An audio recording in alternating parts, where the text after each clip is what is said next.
Heidelin Diaz versus Phoenix Petroleum. Free fuel for life, drawing lang daw. Ngayon, Dad, recently, may naging explosive issue. Alam natin na nagmamahal na ang presyo ng gasolina at ng diesel. In fact, naging 83 pesos na yung diesel with more announcements na baka maging 100 pesos pa daw siya next week. Pero, ang maraming mga netizens na nagjo-joke. Ang swerte naman ni Olympic gold medalist Heidelin Diaz. Kasi, when she got the Olympic gold medal, pinamis sa kanya ng Phoenix Petroleum na meron siyang free fuel for life. So ang dami mga netizens na nagjo-joke, Heidelin Diaz, baka pwede naman, makisabay naman kami sa iyo sa Phoenix Petroleum. Ngayon, sumagot naman ang manager ni Heidelin Diaz kasi sobrang naging viral na maraming nagsasabi na swerte nga si Heidelin Diaz sa free fuel for life niya. Sabi ng manager ni Heidelin Diaz, ang free fuel for life parang drawing lang naman daw yan. Kasi parang hindi daw natuloy. Sumagot naman ang Phoenix Petroleum na yes, nagbigay daw sila ng 5 million peso cash prize kay Heidelin Diaz at 2, nag-offer nga sila ng free fuel for life. Nung first 2 years daw, natupad daw tong free fuel for life or natuloy. Pero nung the third year daw, nung bibigay na sana daw nila yung free fuel for life or free fuel for the third year para kay Heidelin Diaz, may requirement pala sila na dapat ipopost daw ni Heidelin Diaz yung Phoenix Petroleum. Yun daw yung sinabi nila. Ang sabi naman ni Heidelin Diaz, supposedly kay Phoenix Petroleum, ay parang naging endorser na daw siya ng ibang gasoline station. So, sabi naman ng Phoenix Petroleum, kung hindi mo kami mapopost, hindi namin matutuloy ang free fuel mo for this year. Ang maraming mga netizens nag-chime in. Ang sinabi ng Phoenix Petroleum, nung nanalo si Heidelin Diaz ng gold medalist, free fuel for life. Wala naman silang daw sinabi na free fuel for life kung ikaw ang endorser namin. So maraming nagagalit. Ang sinasabi naman nila, ang Phoenix Petroleum or Phoenix Petroleum, parang fixing lang daw yan at ginamit lang daw nila ang pangalan ni Heidelin Diaz at nag-ride on sila sa gold medal win ni Heidelin Diaz, especially since siya ang first Filipino gold medalist. So maraming nagagalit sa Phoenix Petroleum. Dad, are people right to get mad at Phoenix Petroleum? May mali ba ang Phoenix Petroleum dito sa issue na to?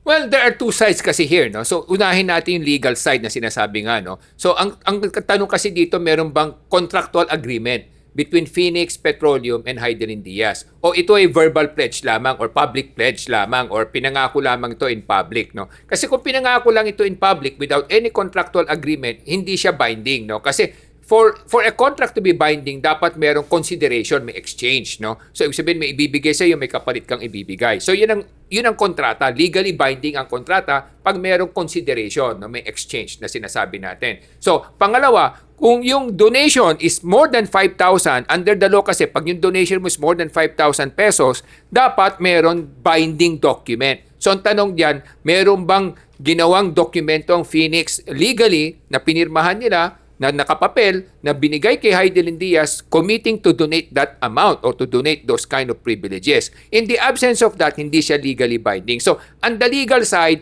medyo mahirap maging kaso o issue, no? Unless, of course, mapuprove ni Heidelin Diaz na because of that promise, napagastos siya, may ginastos siya in exchange, no, for that promise, no? So, for example, yung ganong klaseng pledge na pwede mong kasuhan is kunyari may isang nangako na magbibigay ng donasyon sa isang eskwelahan, na magbibigay siya ng 50 million para magpatayo ng building yung eskwelahan. Yung eskwelahan gumastos na dahil nga gumastos siya sa mga foundation works, sa mga clearing works, etc. Pagkatapos hindi mo tinuloy yung 50 million donation mo, pwede kang kasuhan nung eskwelahan na yun kasi napagastos niya siya, meron siyang involvement na. Kumbaga ang tawag doon, promissory estoppel under the law. Yun ang term nila doon, promissory estoppel. Nangako ka, napahamak mo yung kabila because of your pangako. Pero kung ito'y pangako lamang na wala naman talagang kinuha sa'yo, hindi ka naman nagastusan, at wala namang kasulatan, hindi magiging legally binding yung pangako na yun. Then that's on the legal side.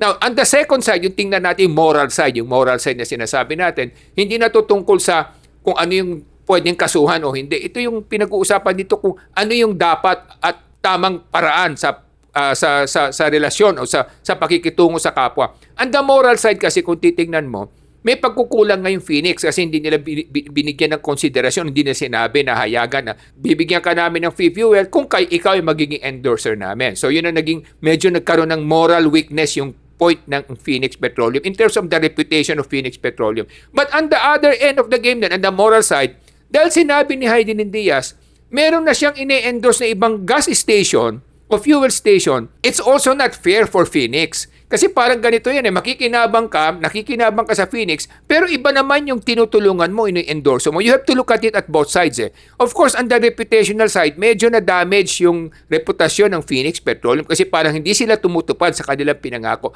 But on the moral side also, kung titimbangin mo, meron ding, kumbaga, weakness yung point ni Heidelin. Kasi ano yung weakness niya? Kasi may ine-endorse kang iba na makikinabang ka, kikita ka doon, pero gusto mo pa rin makinabang dito sa kabila. So yun ang hindi rin maganda sa issue na to on the side of Heidelin.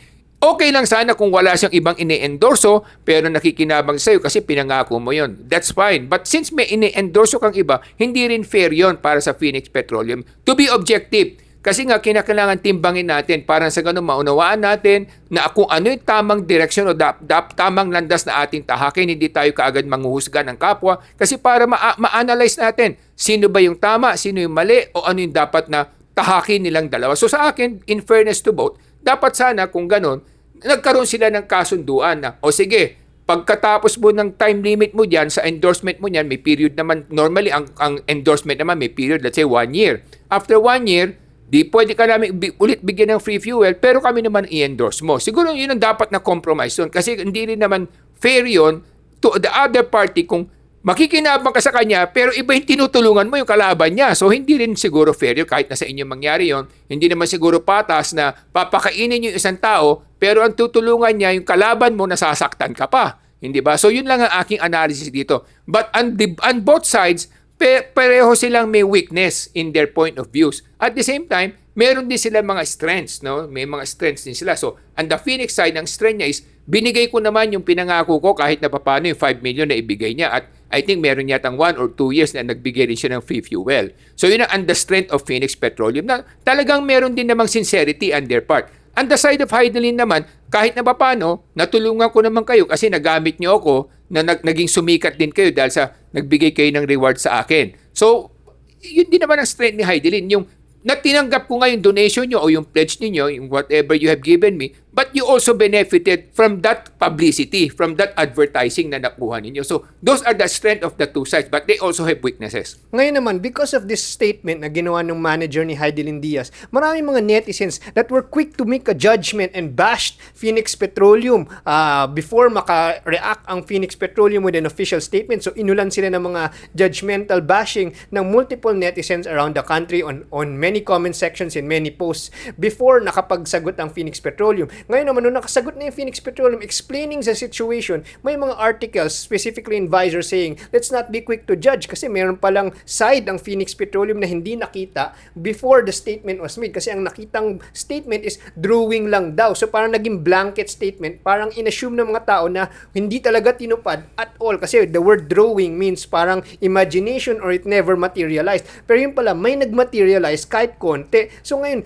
analyzing this statement na sinasabi ng manager ni Heidelin Diaz na drawing lang daw. So parang may pagka-accusatory to pero hindi pala totally drawing pala. So is there something here na parang libelous or parang damaging that kasi may damage na may mga nagbabash to the reputation of Phoenix Petroleum. What do you see here, Dad? Well, it's possible, no? It's possible that Phoenix Petroleum can also file a case against the manager who said that, no? Kasi nga parang nagkaroon ng damage sa reputation ng Phoenix Petroleum as a company. That's very possible, no? Of course, whether that will proceed to a trial, that's another issue kasi siyempre they will file a case sa fiscal or let's say civil case, no? So pag civil case, siyempre magtatagal yan, no? Kung totoo ba na merong damage sa reputation niyo o baka nga nakinabang din sila because of this topic, of this subject na naging viral, baka nga nakinabang din ang Phoenix Petroleum because of this advertising of this virality of the issue, no? So it's a very challenging case to handle, no? Kasi nga meron namang parehong nakinabang din naman. At the same time, meron ding damage na pwedeng i-consider, no? Kasi nga na-damage yung reputation nila.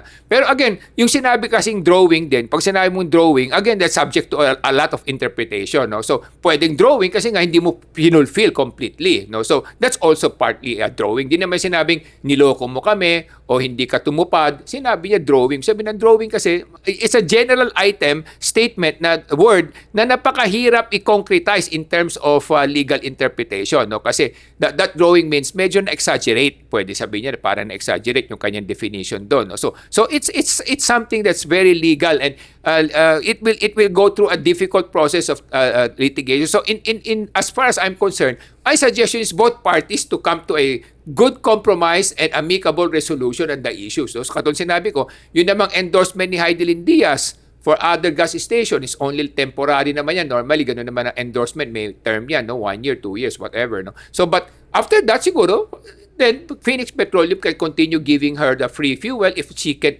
in exchange, give them something also in return. But this time around, please put that in writing. No? Kasi it has, if you want agreements to be binding and legally pursuable, dapat it should be in writing. No? And notarized para sa ganun talagang pwedeng gamitin yan in the court of law. Kaya mga kabayan, dito sa Ilocano Defenders Parties, naniniwala kami na napaka-importante ng edukasyon para maintindihan natin ang lahat ng sides ng mga bawat issue. Kasi marami mga netizens na minsan na naniniwala kaagad sila sa mga statements or minsan na-exaggerate nila yung mga statements ng ibang tao, and because kulang sa edukasyon ng karamihan ng ating mga kabayan, hindi nila talaga naintindihan ang mga exaggerated or extreme statements. Kaya kapag may edukasyon ng ating bayan, malaman nila kung ano yung mga tama at ano yung mga mali. Para sa edukasyon, ako si Morgan Sain, yung coach ng bayan. Ngayon mga kababayan, sineselebrate natin si Heidelin Diaz kasi siya ang naging first Olympic gold medalist. And that's because nakuha niya ang best possible training. At ang gusto natin na ang lahat ng Pilipino makuha nila ang best possible training, whether it comes to education or skills.